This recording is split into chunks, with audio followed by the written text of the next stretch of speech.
Samantalang pumanaw sa edad na 54 ang aktor sa hit 90s sitcom na Friends na si Matthew Perry.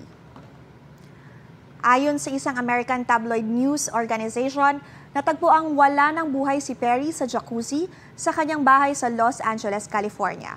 Wala raw nakitang foul play sa kanyang pagkamatay ayon sa mga otoridad. Ipinaabot ng ilang kaibigan at kasama niya sa industriya ang kanilang pakikiramay para sa mga naulila ni Perry. Gaya ni na Maggie Wheeler na gumanap bilang Janice sa Friends, Morgan Fairchild na nanay niya sa show, at Canadian Prime Minister Justin Trudeau na dating elementary school classmate ni Perry. Nakilala si Perry sa witty niyang pagganap sa karakter na Chandler Bing. Rest in peace. Mga kapuso, para laging una sa mga balita, bisitahin at mag-subscribe sa GMA Integrated News sa YouTube. Sa mga kapuso abroad, samahan niyo kami sa GMA Pinoy TV at sa www.gmanews.tv.